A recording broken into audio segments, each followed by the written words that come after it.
এক ঝটিকা সফরে আরামবাগ গ্রন্থমেলায় এলেন বিখ্যাত অভিনেত্রী রুক্মিণী মৈত্র। শুক্রবার সন্ধ্যায় তিনি আসেন। তাঁর সাথে আসেন অভিনেতা ওম সাহানি, পরিচালক রামকমল মুখোপাধ্যায়। এদিন তাঁর অভিনীত বিনোদিনী একটি গল্প সিনেমার রিলিজের কথা বলেন।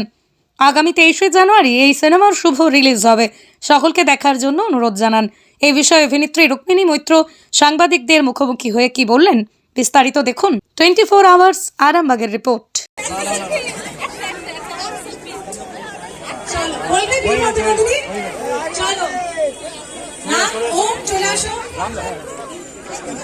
তাহলে সব থেকে জোরে আপনাদের বলতে হবে।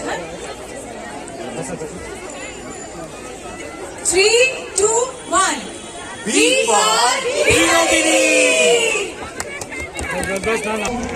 সঙ্গে জাতীয় পুরস্কার প্রাপ্ত পরিচালক রামকমল মুখোপাধ্যায় এবং সঙ্গে রয়েছে ওম সাহানি। রুক্মিণী মৈত্র এই মুহূর্তে দেখবেন।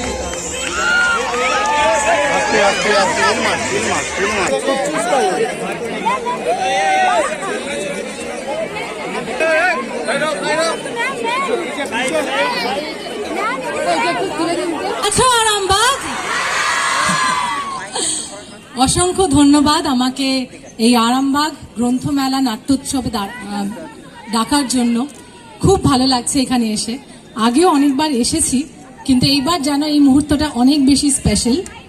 তোমরা সবাই অনেক সময় বিনোদিনী ওনার সময়কালে উনি সব থেকে বড় সুপারস্টার ছিলেন। সে হয়তো প্রথম নায়িকা, যদিও নায়িকা সুপারস্টার, ফিমেল সুপারস্টার, সে 1880 সালে ওই সময়কার। এবং কোথাও না কোথাও আমাদের বাংলার ইতিহাসের পাতায় একটা ভুলে যাওয়া একটা অধ্যায়, এবং সেইটাকেই ফিরিয়ে আনা। এবং এই যে স্টার থিয়েটার আজকে বিনোদিনী থিয়েটার হয়ে উঠেছেন, এটা ওনারই যোগ্য এবং প্রাপ্য ছিল, এবং সেইটাকে ফিরিয়ে দেওয়া। আর এই সব কিছু নিয়ে গোটা গল্পটা নিয়ে আমরা আসতে চলেছি 23শে জানুয়ারি হলে। সময়টাকে তুলে ধরা অবশ্যই হয়েছে। যদি আপনি কস্টিউমের কথা বলেন, সেটা সেই সময়কালে যেই রং, যেই টেক্সটাইল যেগুলো ব্যবহার হচ্ছে, যেগুলো সেই সময় ডিসকভার বা ইনভেন্ট হয়েছিল, সেইগুলোকেই ব্যবহার করা আছে। কিন্তু সেটাকে আমরা এমনভাবে সেটাকে আমরা তুলে ধরেছি নতুন প্রজন্মর কাছে, যাতে সেটা আরও বেশি আকর্ষিত করে তাদেরকে, সেইটাকে মাথায় রেখে। এবং আমার মনে হয় প্রতিটা ডিরেক্টরের একটা সিনেম্যাটিক ভিশন থাকে, একটা সিনেম্যাটিক লাইসেন্স ইউজ করে, যাতে 1880 গল্প অবশ্যই তিনি সেটা 2025-এরও অডিয়েন্সের কাছে, যারা আজকাল আমাদের প্রজন্ম এবং পরবর্তী প্রজন্ম, যারা নানান ওটিটিতে গ্লোবাল সিনেমা, নানান হিন্দি ছবি, সাউথের ছবি দেখে যে ক্যানভাসটা, যে গ্র্যান্ডিওরটা দেখে, যে বড় একটা ব্যাপার দেখে, রং দেখে, সেইটাকে তুলে ধরার চেষ্টা। এবং আমার মনে হয় আমার ডিরেক্টর আরও বেশি ভালো করে এটা বলতে পারে। যদি এটা একটু অনেক বলে। দেখুন, রবীন্দ্রসঙ্গীত ব্যবহার হয়েছে কারণ অলরেডি তখন রবীন্দ্রনাথ ঠাকুর ভানু সিংহের পদাবলী লিখে দিয়েছেন। সেটাতে কি আপনারা দেখলেন যে শুধু গানটা ওখানে আছে। সিনেমাটা দেখলে বুঝতে পারবেন যে কেন ব্যবহার হয়েছে। সিনেমায় রবীন্দ্রনাথ এবং যতীন্দ্রনাথের কি কানেকশন এবং কেন বিনোদিনী সেই গানটা গাইলো। তারপরে সঙ্গীত ব্যবহারের জন্য বলছি না, সুরটা সম্বন্ধে বলছি। সুরটাকে যথাযথ, হ্যাঁ, সুরটাকে কন্টেম্পোরাইজ করা হয়েছে। কারণ সৌরেন্দ্র এবং সৌম্যজিৎ সিনেমাটার কিন্তু পুরো বিজিএম গান অন্য রকম ভাবে দেখার চেষ্টা করছে। রুক্মিণী যেটা বললো যে আপনারা একরকম ভাবে শুনে অভ্যস্ত, আমরা একটু অন্য রকম ভাবে শোনানোর চেষ্টা করছি। সেটা যদি আপনাদের ভালো লাগে তাহলে আমরা কন্টিনিউ করবো, যদি ভালো না লাগে তাহলে আবার আমরা পুরোনো পদ্ধতি ফিরে যাবো। কিন্তু সেই জন্য আমার মনে হয় দর্শকরা খুব পছন্দ করেছে আমাদের প্রথম যে গানটা কান্না বেরিয়েছে, সেটাকে এত বাংলা সিনেমাতে একটা হিন্দুস্তানি ভাষায় গান। কিন্তু সেইটার পরে যখন আজই বড়সাদের রাতে গানটি আসে এবং সেখানে যেখানে রবীন্দ্রসঙ্গীতের ব্যবহারটা হয়েছে এবং যে নতুন ভাবে হয়েছে, তারপরে সে হচ্ছে কানহার থেকেও বেশি ভালো দর্শকের এটা লাগছে। তো এটাই সব থেকে বড় প্রাপ্য। এই জন্যই আমার মনে হয় প্রতিটা পথে পথে আমাদের পুরনো শিকড়টাকেও ধরে আধুনিকতার দিকে এগিয়ে যাওয়া উচিত। আর সেটাই বিনোদিনীর গল্প। ভুলে গেলে হবে না, আমরা এগিয়ে যাচ্ছি কিন্তু শিকড়টাকে সঙ্গে নিয়ে চলতে হবে। যেখানে পুষ্পা 2 চলছে, সবথেকে বড় ব্লকবাস্টার তো আমরা অবশ্যই চাইবো যে যাতে বিনোদিনী হোক। দিদি, যেখানে পুষ্পা 2 চলছে এবং খাদান চলছে, সেই জায়গায় দাঁড়িয়ে বিনোদিনীকে নিয়ে আসা, সেইটা কি আপনাদের অনেকটাই দুঃসাহস বলা যায়, কারণ বর্তমান সময়ের পরিপ্রেক্ষিতে।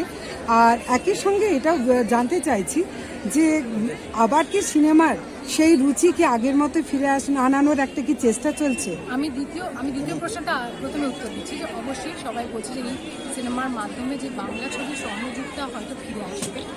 এবং প্রথম প্রশ্নের উত্তরটা এটাই দেবো যে আপনি নিজে মহিলা হয়ে বলুন আপনার কেমন লাগছে যে দুটো বড় সাউথের বিগেস্ট সুপারস্টার, বাংলার সব থেকে বড় সুপারস্টার, ডেফিনেটলি বিনোদিনী একটা নারী কেন্দ্রিক ছবি এবং বিনোদিনী যে সব থেকে বড় সুপারস্টার ছিল সে আসে, আপনার একদম। কেমন লাগছে নারী হিসাবে? ভীষণ ভীষণ একদমই তাই।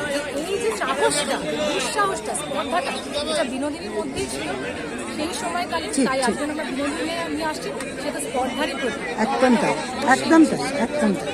সন্তানের পরে মন বসছে না, প্রচুর পরিশ্রম করেও আপনি আশানুরূপ পারিশ্রমিক পাচ্ছেন না, যার ফলে আর্থিক সংকট আপনার জীবনে দুঃখ এবং চাপের ছায়া ফেলেছে। দিনার ভারে জর্জরিত স্বামী স্ত্রীর মধ্যে প্রতিনিয়ত ভুল বোঝাবুঝি বেড়েই চলেছে। নতুন বাড়ি কিনেছেন কিন্তু সেই স্বপ্নের বাড়িটা যেন আরো দুর্ভোগ নিয়ে এসছে আপনার জীবনে। আপনি ভাবছেন সস্তায় পাওয়া বাড়িটা নেওয়াটাই কি সঠিক সিদ্ধান্ত ছিল? এমনই সব দ্বিধাদ্বন্দ্ব এবং জীবনের কঠিন মুহূর্তে আপনাকে সঠিক পথে পরিচালিত করবেন আন্তর্জাতিক খ্যাতিসম্পন্ন স্বর্ণপদক ও স্বর্ণ মুকুটপ্রাপ্ত ডক্টর অজয় শাস্ত্রী। তিনি শুধু আপনাকে পথই দেখাবেন না, আপনার জীবনে সত্যিকারের সুখ, শান্তি, ঐশ্বর্য, অর্থ যেন সঠিক সময় আপনার কাছে পৌঁছে দেয় সেই দায়িত্বও নেবেন। তাঁর অভিজ্ঞতা এবং জ্ঞানের আলোতে আপনার জীবন হয়ে উঠতে পারে নিরুদ্বেগ ও সমৃদ্ধির পথে ধাবমান। তাই আর দেরি নয়, স্ক্রিনে দেওয়া নাম্বারে এখনই ফোন করে ডক্টর অজয় শাস্ত্রীর সাথে যোগাযোগ করুন। কে জানেন, হয়তো একটিমাত্র ফোনই আপনার জীবনকে বদলে দিতে পারে।